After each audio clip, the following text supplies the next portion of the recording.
So guys, tell me, do you able to see my screen? Yes. So what we have done, we have created an instance and also a database. Database is nothing but RDS instance. And that RDS instance, that database, we are actually trying to connect through our EC2 instance. Alright, so that's what we were doing yesterday, and now you see I'm having a database instance running, and I'm also having an EC2 instance running. So let me just try connecting to that. I could sit and solve actually, as I suspect the problem was with my password. So I have edited that.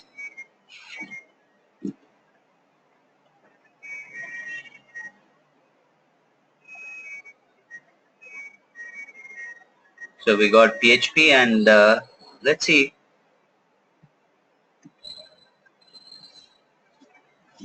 Connect.php. So this is what the output expected.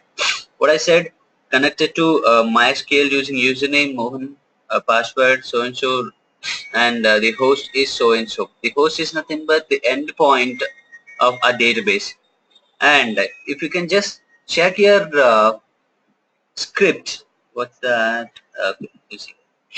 In the script, it is clearly mentioned that the database connected to the database. If it is not able to connect, then it will throw us an error saying unable to connect it to MySQL. And after once, if it is able to connect it to the SQL server, then we are trying to connect to our database. That's so you see selected MySQL, selected database name is DB name. So the DB name should give us. Now you see here the DB name connected to database, and the DB name is what? Wisdom Tech. That's what the DB name we have taken. If of course it could connect it to MySQL server but not able to connect it to the database, then it will give us an error saying, here it will say, okay, connected to MySQL username so and so, and after that could not select the database. In case if it cannot connect it to the database. So this is what we had to see yesterday. As I said, there was a problem, there was a mistake in my password provided, and you also check all the parameters with the password or username or security group. There might be some issue or something you're missing if you could not connect. Did you all try this? Yeah?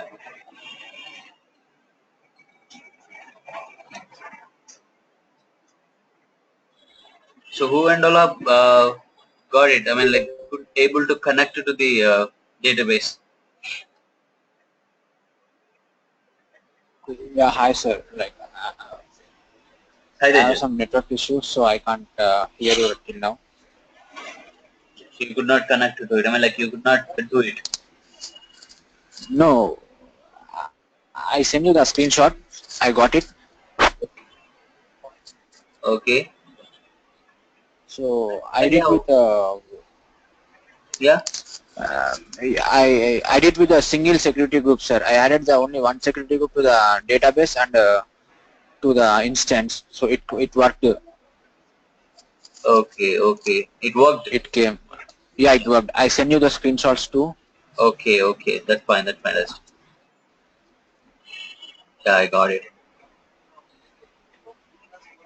Fine. So did you take only the 3306 port number you enabled on that, right? Yeah, I just enabled in my single security group. I just did it. Okay. Okay. So Srikanth, you also just go through and check what's missing in that. There might be a security group issue or the details you have given in the database while you create the database. Somewhere you are missing, I guess. Rajita, what error you got? Okay, okay. You could finally able to connect to a PHP page. Okay. But I couldn't connect. I mean, the page was not reloading. I guess there is some problem with my code. I have to check my code once again. Okay, okay. So just do edit your script if it is possible. If there is something wrong, you get it. What's missing? Try changing that and then connect it to that. Okay. But finally, we Okay, should okay. get the output. This is the output. And since we are not pretty much available, aware of database and how it works and all, we do not directly, connect it to database and then do something in that. But in case if you are a database guy, okay, so what do? You directly connect it to the EC2 instance. From there, you try to access this and create your own data. Database tables, queries, and all. Okay. So whatever we have done here is in terms of AWS point of view. In case if you go to what an interview and somebody asks you about database and all, you just openly tell them that you are not much aware of database and all, and in terms of AWS point of view, you can just create a database or you can just create an EC2 instance with PHP, MySQL installed in it, and then provide to the particular concerned person. But say that you are aware how to create a database and how to connect to that through EC2 instance. And make sure you remember that whenever you create an RDS instance, you will only get the access to application but not OS level, which means you are not able to connect to that RDS instance via port number 22, which means SSH or RDP. You cannot do that. Again, we were actually discussing about backups. Okay, so now you see when you say backups, we have a uh, running database or database instance created in our environment, maybe in one of the regions, either of the regions, that's city, that's fine. Okay, but yeah. See, what I did yesterday was, since there was a change in the password, I could not connect it to that. I just clicked on the database. Okay, if you wanted to change something in the database, go to instance actions. In this instance actions, go to modify if you wanted to edit here. So I have edited my password and then could able to connect. Okay, if you wanted to do some changes in the database RDS instance itself. If not, if it is above the script, then you go log into the EC2 instance, then change the script over there using VA editor and all. So let's go. Now we are talking about backups. So backups are nothing but here. So we know that what's meant by backup. Backup is always nothing but it's an additional copy which provides us the security or safety of our data whenever there is something wrong or some disaster happens. If our data gets corrupted or lost, then this backup will certainly help us to restore everything back.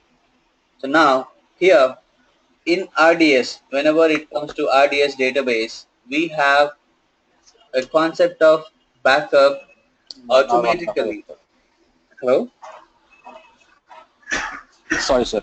Okay, okay. So the concept of backup we do have here about the database, because database is really very crucial.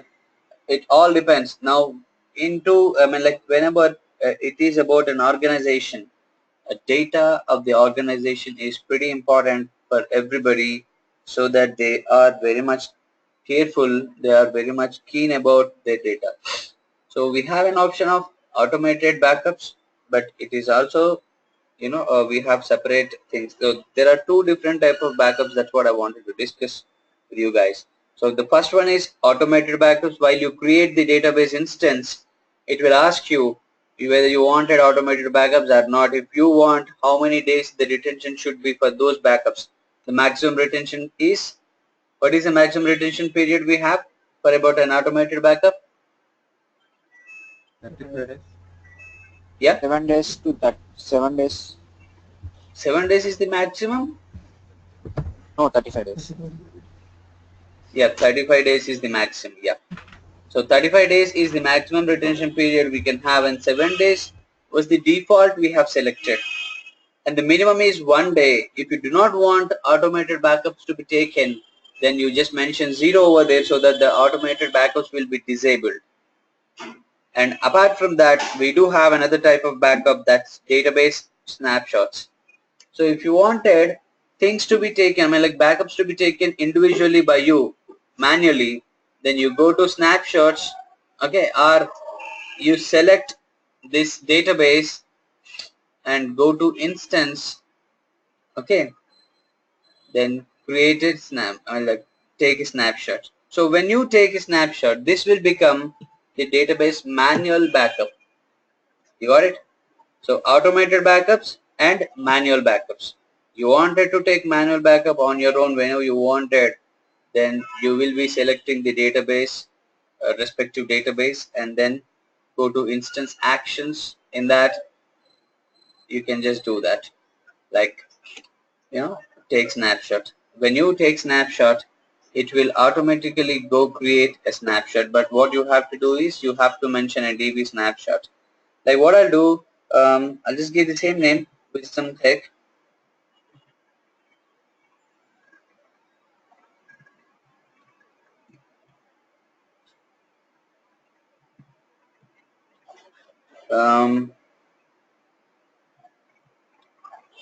Backup. Okay, take snapshot. What it says must contain only letters and digits. Okay.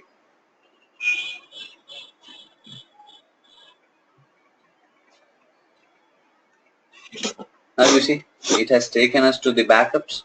We have 3 automated backups because we have created our database day before yesterday. So 3 automated backups, and if you can just check here, these 3 are automated, and the one which we have taken just now is a manual backup. So this is how you take the backup. Fine, let it get ready. And as we discussed, there are 2 different type of backups. One is automated and the other one is database snapshot. The first one, Sir, if you delete the database, yeah. If you delete the database, automated backups will be deleted or no, sir? Will be deleted. Will be deleted. Okay. Did you try that? Yeah, I deleted my database, but I didn't check in the snapshot. For the automated backup. Yeah, will be. So now you see.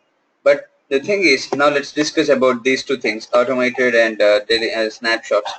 So what happens is automated backups will allow you to recover database to any point in time, okay, within a retention period. How long these backups are available within that retention period. Now here, for example, we have taken the retention of 7 days. So within that 7 days time, you will be able to retrieve your database from any point in time, which means it's not exactly like if you lost your database or your today's version of database is got corrupted and you wanted to retrieve yesterday's database back, but not exactly yesterday's maybe evening 7:30 p.m. something like that, exactly about a certain point you wanted to take the backup or your database is to be retrieved. Then in that situation you can still do that with automated backup. And as I said, retention period can be 1 to 35 days, and it takes full daily snapshot.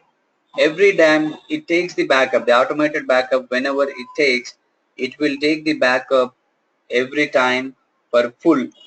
You got to know, like, full means what? A full backup and a differential backup. Full means, remember, it captures entire database data as it is, just like a copy of it, a carbon copy.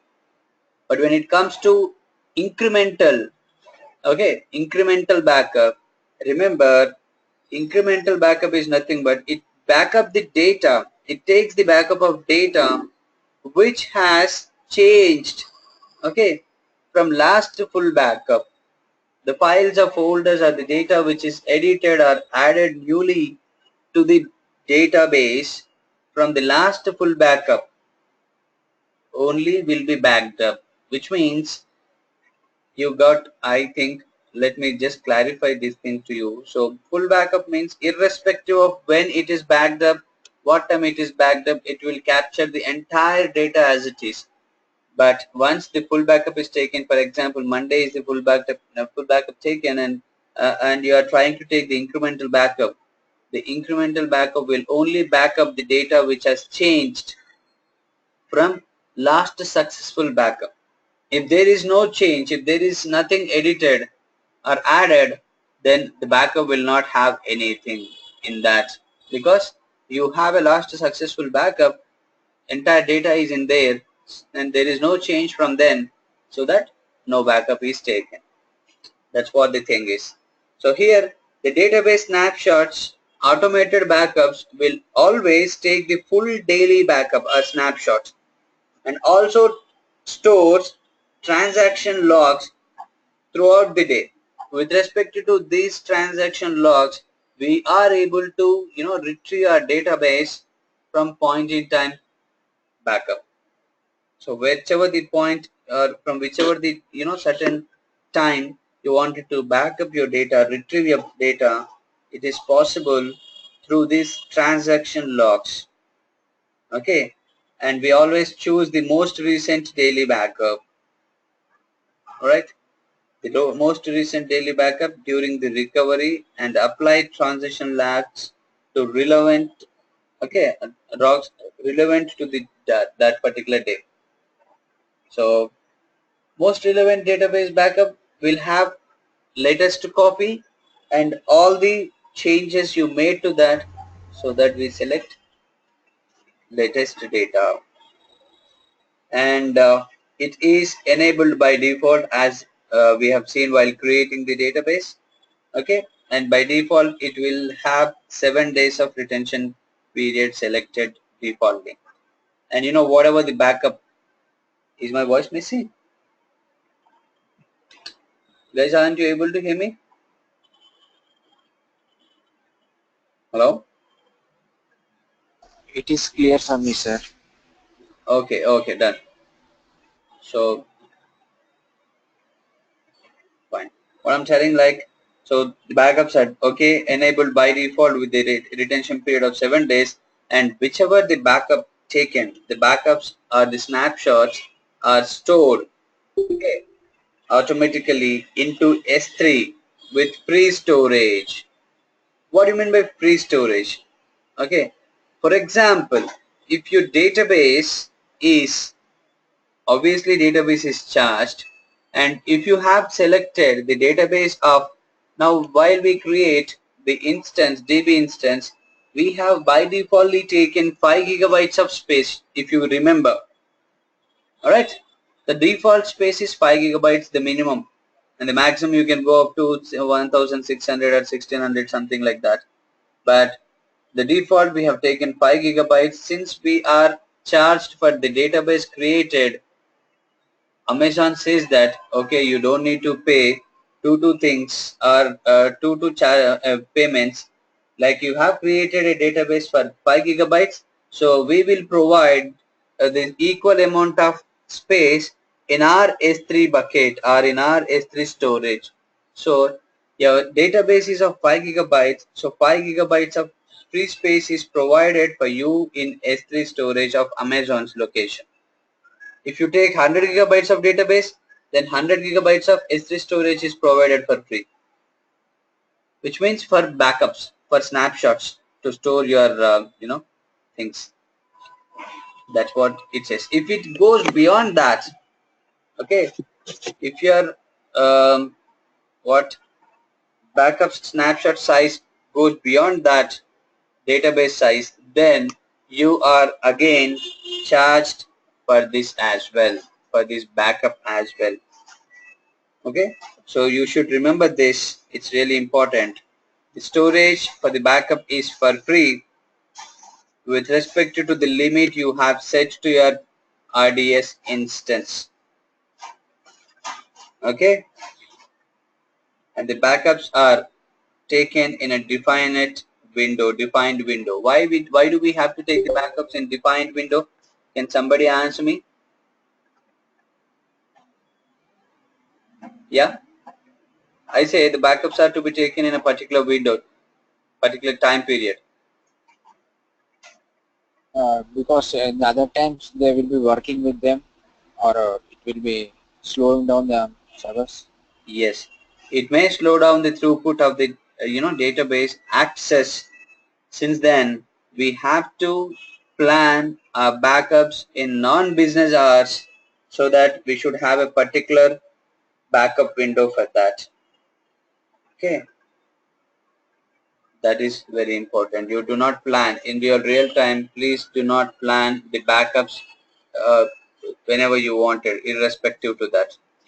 Now, when it comes to this is all about automated backups. When it comes to DB snaps, Sir, like database snapshots, automated backup. in real time, Yeah, yeah.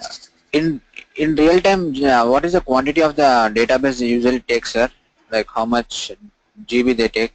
Usually we go with 100 gigabytes to 500 gigabytes. Okay. Okay, based on the Yeah. requirements, but by default we go with either 100 or 500 gigabytes. Okay. So next is manual backups, DB snapshots. Now these DB snapshots are manually taken backups. Our interest with our interest whenever we want it. So this is what that. Okay, the manual backup is this, and when you say, one moment, it has just selected. Okay, so this is what the manual backup here. These manual backups are also stored, okay, even after your original RDS instance is deleted. That's what size point. The only challenge is, okay, if you take the manual backup of your database, it will stay with you, whereas automated backups will not stay once you delete your database. We will check that now by deleting our database. Okay, the automated backups will automatically delete once your database is deleted, but whereas the manual backups will stay back with us. Are you clear with that? And when the DB database is restored from automated backups or manual snapshots, whatever it is, okay, it will be with a new RDS instance, and that will be provided a new endpoint. It's not that you retrieve the database somewhere and then you use that somehow. It is not possible. Whenever you try to retrieve your database, okay, you wanted to retrieve your database, you must have to create another new instance. Let's see now this way. Now what I'll do, I've selected this automated backup which we have, which is taken just today. It's not today, okay, yesterday. So what I'll do, I'll just try to restore the database, this database. When I say restore snapshot, okay, see, it is asking me, it is by defaultly taking me to backup, create an RDS instance by defaultly, which means, okay, you can either change its DB size, like instance type. That is the possibility you have with respect to that. You wanted multi-AZ to be selected, you can do so. Everything you can change. That is the usefulness with respect to restoring a database from your snapshots, which means you can set everything. It's like creating a new database, but the data, your original data, will reside in that as usual. A normal database when created for the first time will not have any data in it, but when you create a snapshot, I mean like a retrieval of a database, existing database, you can change all of its parameters and can also have your data safe in that. So it's like a new database with a new endpoint created. But you remember, when you try to restore your database from snapshots, it will restore the entire database as it is, full database.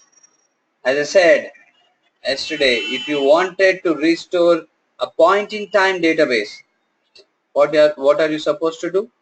To restore a point-in-time database, okay, we will see that just little later. We'll just complete all the parameters here, what and all we can just do. Um, I'll tell you.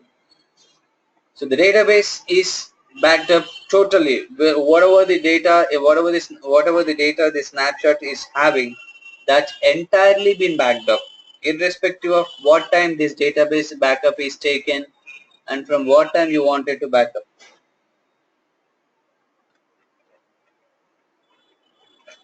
A full copy of that is backed up.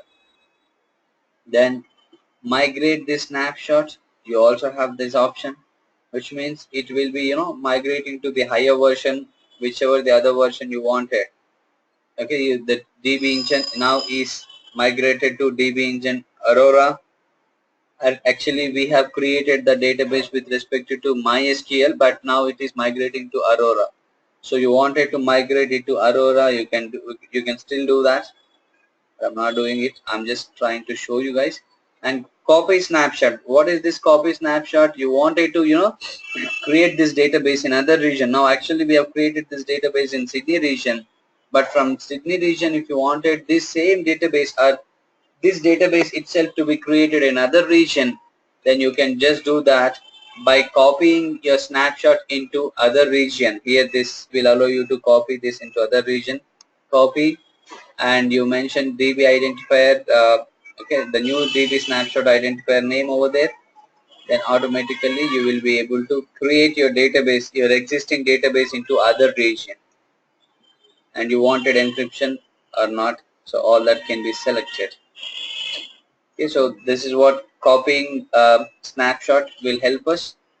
Now let's go and see what is point-in-time backup. Okay, so now this is the database. The database backups, the backup of database we have with us. Now I wanted to backup or restore this database.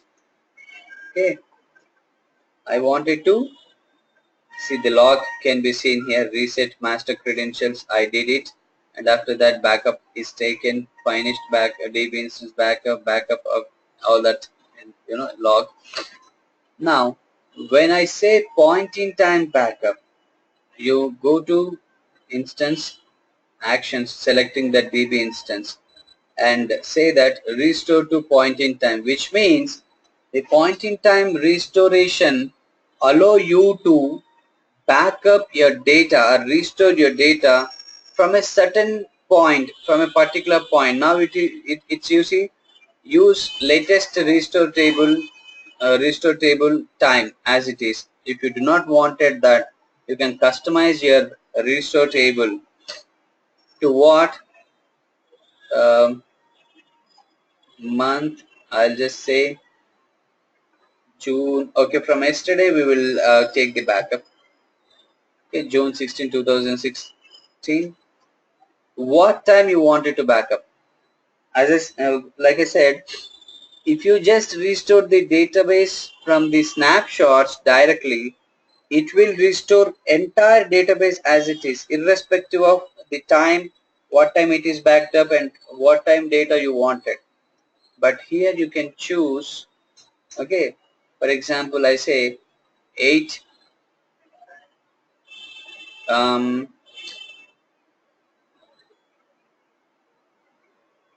8:15. Oh, what's happening?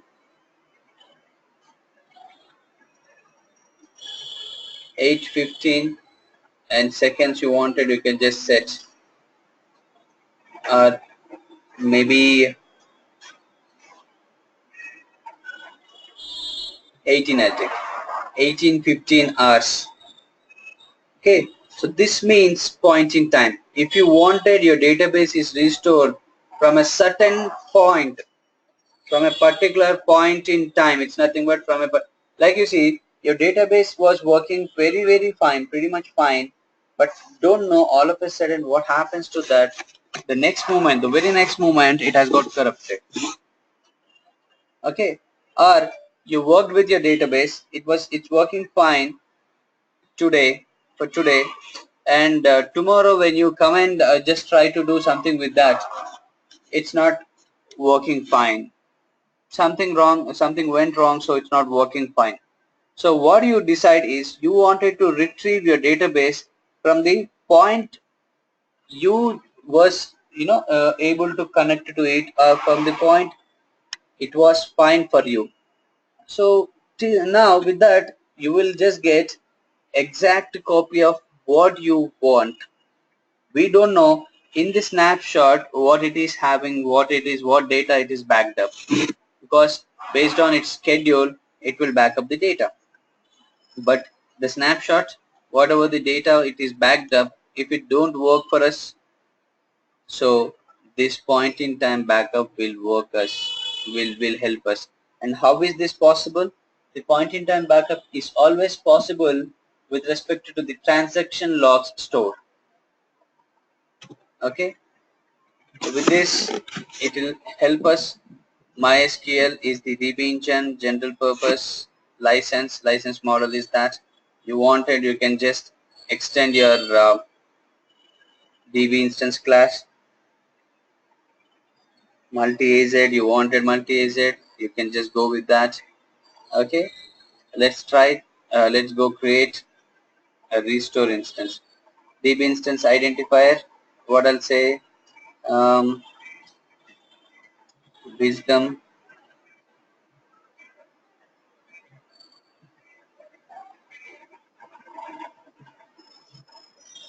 take one, I'll say identifier, or I'll say restore, wisdom take restore. Then subnet group. Okay, the subnet group is default. It's nothing but it's about a VPC, publicly accessible. If you wanted these databases to be accessed by public, okay, you can just select yes. Okay, public internet instance to be accessible from the public internet, select no. If you don't want, if you want it to be accessed only from within your private VPC. So that's what the database is actually very crucial. It will have entire crucial data. So usually we do not provide public access. We say no over there. And you wanted any specific availability zone, you can just go with that. If not, you can select no preferences. Then what else we are giving? Option group, default MySQL. You wanted tags to be copied, copy tags to snapshot, you can just say that. Auto minor version upgrade, yes, we have whatever we have taken, we are able to do that. Okay. Oh, I'm so sorry, I just did something. We'll just try to restore our backup. What I said.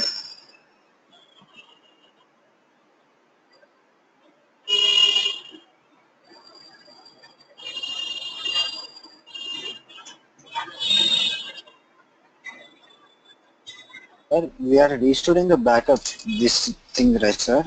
Yeah, we are restoring the database, that our wisdom tech database.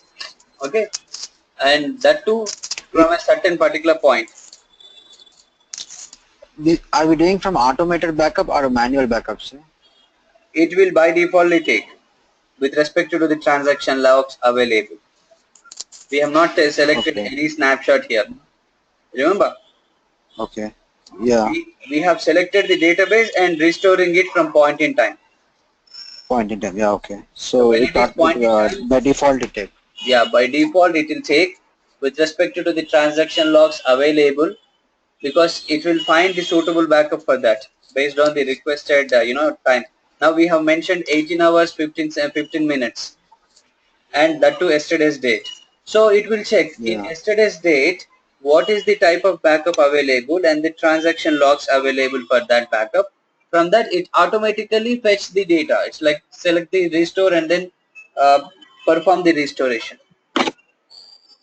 So here we have not provided or mentioned any particular snapshot. Directly we are just assigning the time from what time we wanted our data to be restored. Our database is to be restored. I just wanted to show you this because it will again provide you a new, if use latest restore time is not true, the restore time parameters must be specified. Oh, I think I have not mentioned the date.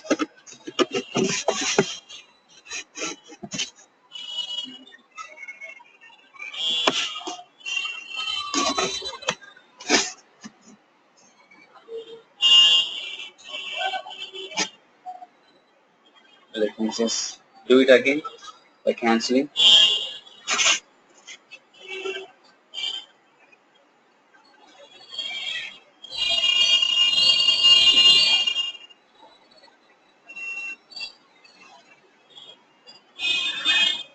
Today, maybe 16, 20.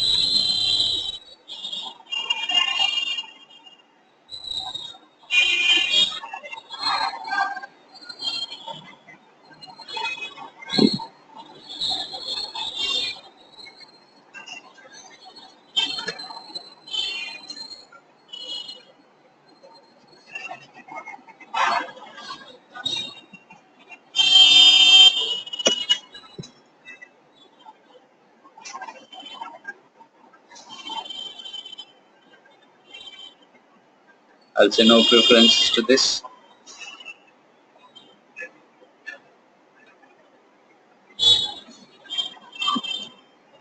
Okay, now it will allow me. Fancy, it's creating the database.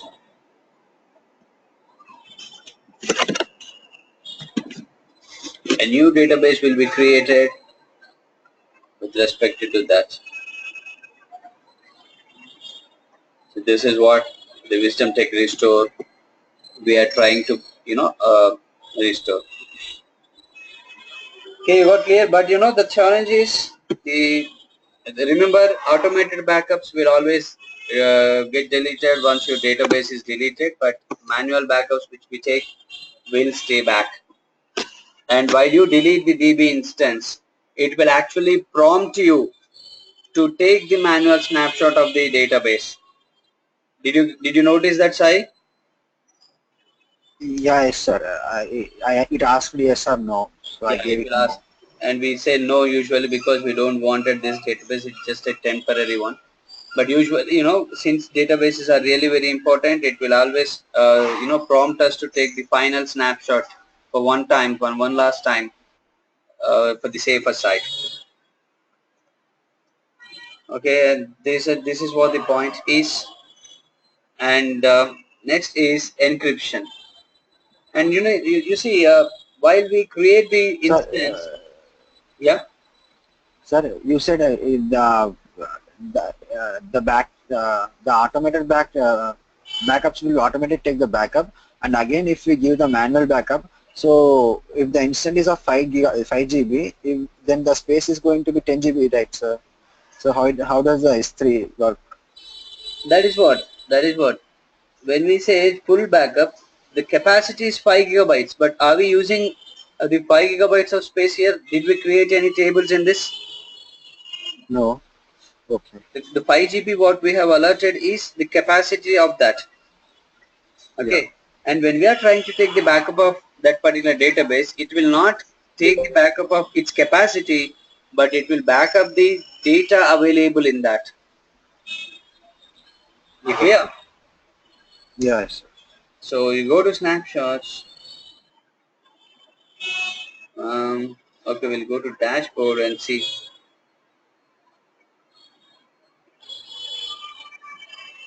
Allocated storage is 10 gigabytes for two of them because 5 gigabytes each, and it's not probably mentioned here, but it will be lesser than that. Go to snapshots.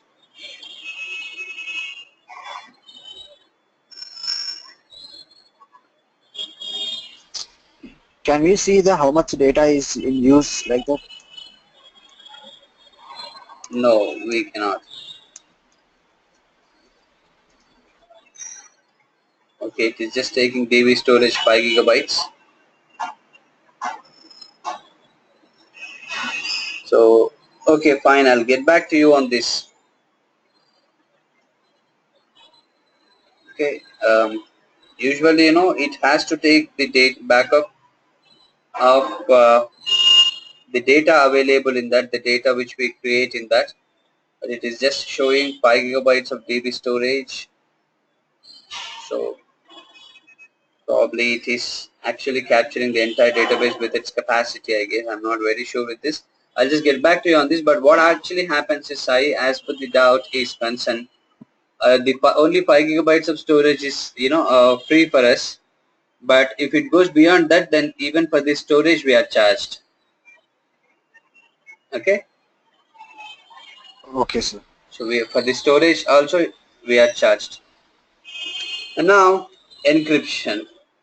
So as we say, the database is really very important. We also need to worry about the encryption here because the database is very crucial. But you see, the encryption is not possible for all the free tier eligibility things.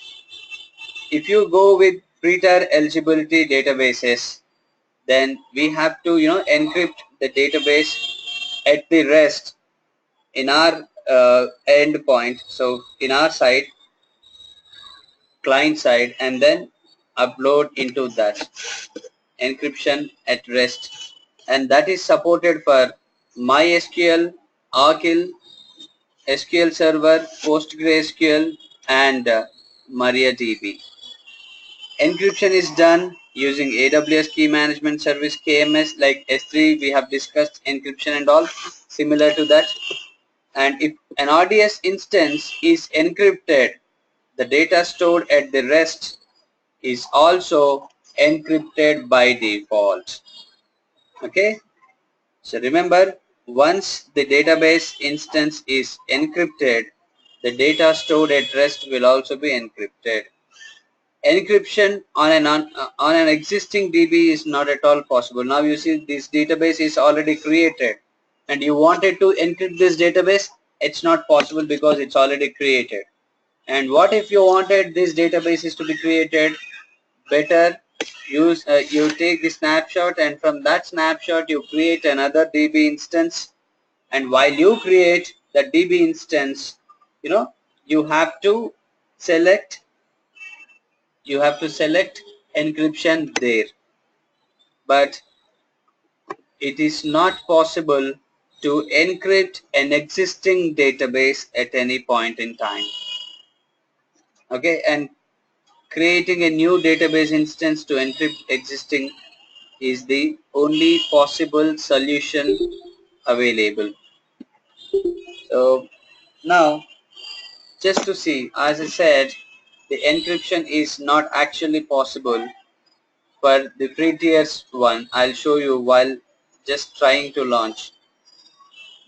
I'm launching another new instance. Let's go with the MySQL only. I was talking about Oracle. If you just take Oracle engine, it can, you Sir, can just, yeah. for me, when I creating the engine, there is no Amazon Aurora. What is the region you have selected? North California. North California. Maybe in that region it is not available. One moment, I'll just close the door.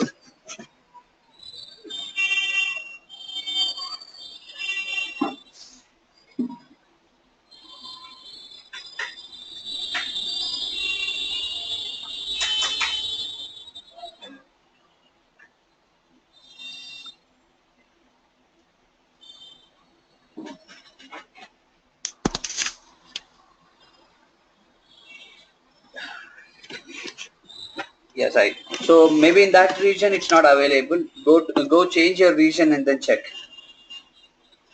Okay, sir.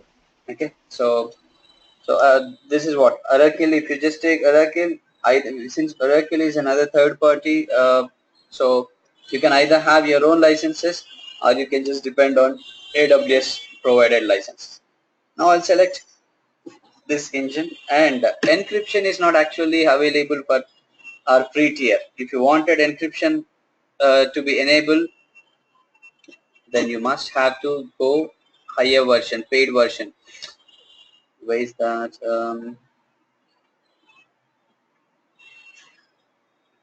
Okay, I'll just do something. I'll provide all of this DB instance class, T2 micro. In the next tab it will be no, I'll say. Okay, let it be general purpose SSD. Then I'll say wisdom tech 1. I'll just copy everything as it is.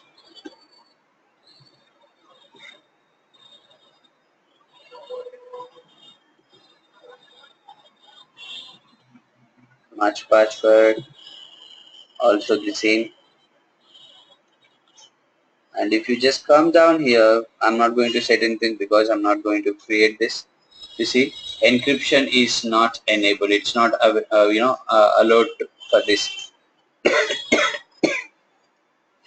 The selected engine or DB instance class does not support storage encryption. So what we have to do, we should go to a paid version. So let's try another instance. Selected. I'll go with this MySQL. Okay.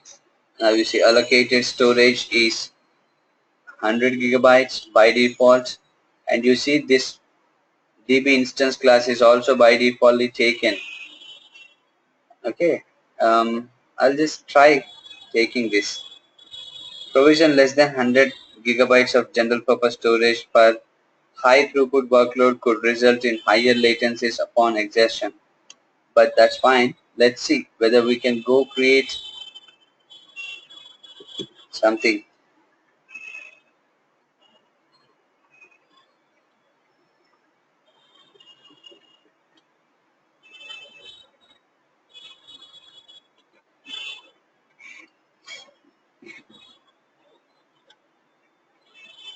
It's still not possible because the DB instance class we have taken, which is for free tier eligibility. So go to previous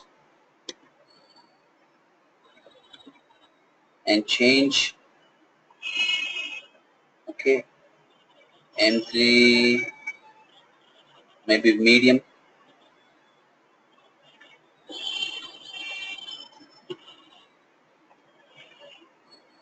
So this is how you actually have to test. Now you see encryption is enabled. You can either choose no, you don't want, or you want yes. If you take yes, the encryption is now done using a master key that is provided by Amazon. Amazon provided keys. So with this AWS or RDS master key, which is a default one, it will be encrypted. And this master key should be owned by you people, and whenever you wanted to decrypt it, you should provide this to them. Okay, and the account ID is mentioned, default master key that protects my RDS database volume when no other key is defined. Description is that default. So this is what the possibility that when you are trying to, So should we save the account and key ID, sir? which one? Should we save the key IDs? Yeah, that those keys are to be provided to us and we should manage them. We ourselves should manage that. Okay. So this is what about the encryption. And now we also have to speak something more about read replicas. That's what we were discussed. So read replicas, you again have to go to instance actions and select create read replica. What do you mean by read replica? They are actually read-only copies. Read replicas are nothing but, remember, it is not a new database. Okay, it is just a read replica or only a copy of production database. It uses asynchronous replication. It replicates the entire data as it is. Copy the exact database. And read replicas can have read replicas. Read replicas to the read replicas. It's nothing but, you see, you have one database created. When people are trying to access the database, you create read replica so that the database load will be distributed to all these original database and then replicas. So people will be able to action are able to access it very finely. And it's not only that you create replicas from an existing database, but it is also possible that you create the replicas from the replicas available. You getting my point? Am I clear with this? Read replicas can have read replicas. Yes. So you can have up to 5 copies or 5 read replicas of main database. Okay, this is the limit you have to remember. So for each database, you can have up to 5 read replicas for a main database, and replicas to replicas you can have again. Then read replicas are actually used when main database has heavy workload, as I said. Okay, and read replica databases are MySQL Server, PostgreSQL, MariaDB. Only for these 3 engines the read replicas are supported, which means you can create read replicas for only these 3 DB engines. It actually do not support SQL Server or Oracle servers. For MySQL, MariaDB, and NoSQL. MySQL, MariaDB, PostgreSQL, Postgre.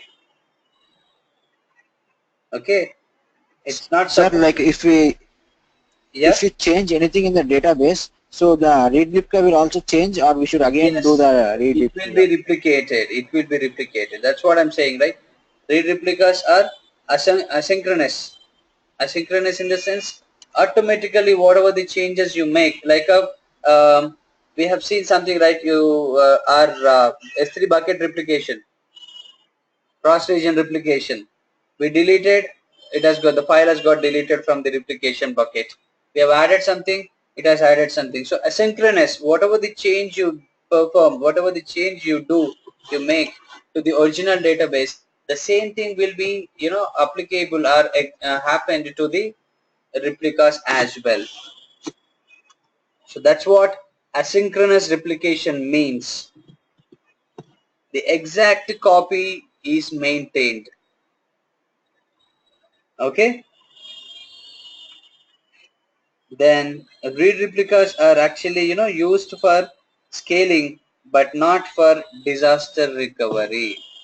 If there is something wrong, if your database got corrupted, these replicas will not be helpful for you to restore your data, because read replicas are just the copies of your original database but not the databases.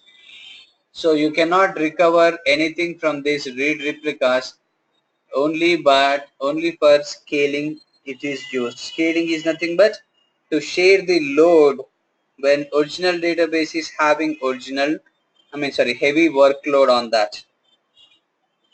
Okay, and we must have turned on automatic backups in deploy a read replica. Okay, you wanted read replicas to be created, then to the original database we have to enable automatic backups, and these read replicas can have up to 5 read replicas, as I said, for any database. Each read replica will have its own DNS endpoint. Okay, this DNS endpoint, and we cannot have read replicas that have multi-AZ turned on. Okay, which means a simple thing. For suppose your database is having multi-availability zone enabled on that, and you are trying to create a read replica of that database. In which availability zone it should create this read replica? That's first confusion. And the second thing is, you already have selected multi-AZ so that multiple databases are available. It's already replicating one database to another database. If something happens in this original database, then same thing is replicated into another availability zone database. So you have simultaneously two databases of same type in two different availability zones. So the load is shared automatically between them. In this point, okay, when already have a multi setup, why do we need another read replica to be created for that? Does that make sense? Yes, guys, you got that point? Actually, your voice was cutting, sir, so I can't hear it. What I'm saying is, read replicas, we cannot have read replicas for the databases with multi-availability zone, multi-AZs is enabled. Okay, it's because you already have a multi setup, so we don't think read replicas are necessary in that situation. And when you are trying to create, there is a confusion that in which availability zone the read replicas are to be created. That is what I'm trying to tell you. You able to hear me? Yes, Right? sir. Yeah. Yes, sir. Yeah, yes, sir. Yeah, fine, thank you. So that's what my point is. And the next is, okay, we can create read replicas of multi-AZ source database, read replicas in second region for MySQL and MariaDB only.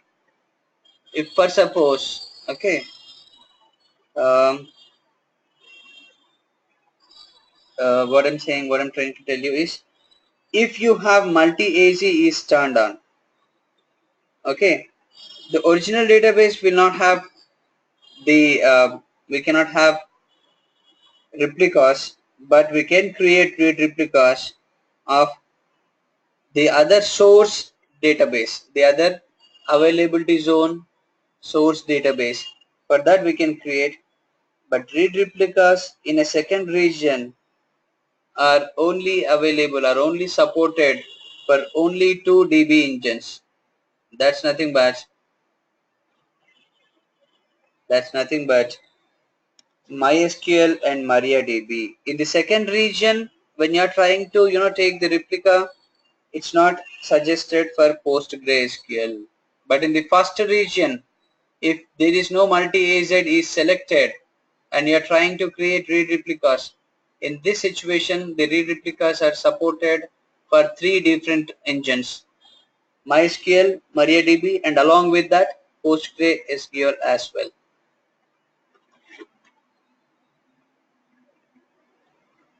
Okay, so this is what a little information about read replicas. And remember, read replicas are only helpful for scaling the databases, but not useful for recovery. Restoration cannot be done. But everything is fine. The relational database is nothing but the database, a structural database, which most of the people try to do that, try to access. But the scaling up of database, not read replicas I'm talking, the scaling up database is nothing but, if you have, now for example, we have created a database of 5 gigabytes.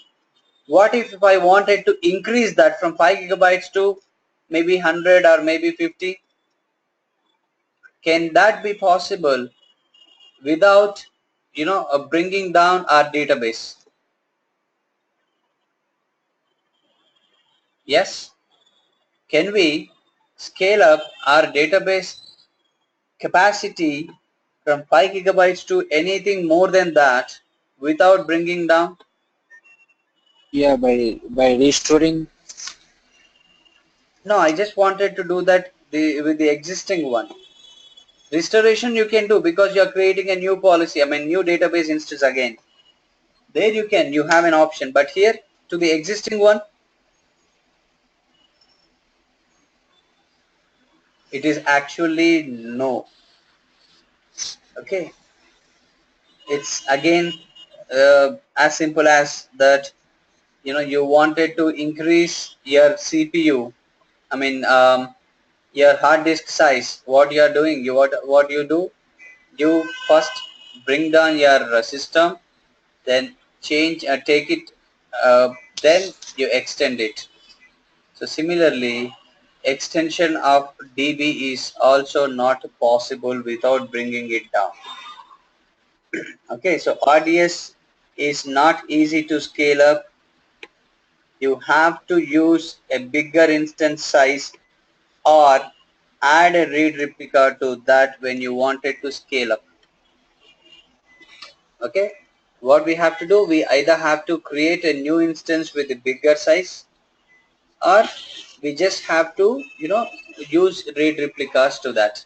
With respect to that, we can scale up. But what if we wanted to have this option, just like push button scaling, which is nothing but without affecting our current database, without bringing it? Unfortunately, that's not possible with respect to a relational database, but that's possible with non-relational database. So I'll just give you a little introduction about non-relational database, and then we'll conclude our class for today. And tomorrow we'll see about non-relational database, which is nothing but DynamoDB, how do we create that and all. So DynamoDB, non-relational database, is nothing but DynamoDB. That is what offers push button scaling, which means you can just scale up your instance without bringing it down anytime you wanted at any point of time. So that we can scale databases on the fly without any downtime. So it's suggested to choose DynamoDB when scaling is required. So it is a question can be asked to you guys. So can we scale up our database, relational database, on the fly whenever we want it without any downtime? So you people please say without any doubt, say that no, we cannot do. We must have to plan and take a downtime from the client, then we should bring it down and then do necessary changes. But do we have any other option? Then you say yes, by taking a non-relational database we can just achieve that. We can increase or we can alter it, we can extend or scale up the database without any downtime when it is a non-relational database, that's DynamoDB. So this is what the answer you are supposed to say. Are you clear with that, everybody? Yes, sir. So this is what the little advantage with respect to a DynamoDB over RDS. So what's DynamoDB, how the DynamoDB database is created and all, that we will see tomorrow. Fine. Parameter Okay, sir. groups, that is not important. We will not deal with that. Security groups and parameter group, parameters that we will set what and all. So this is not our topic. So the default MySQL DB parameter group and all. This is something by defaultly taken while we create database instance. So not to worry about what is not discussed. So parameter group, option groups, subnet groups, all these are something which we directly defaultly take while we create the database instance. Okay, you clear with all the points discussed or anything you wanted to clarify? Yes guys?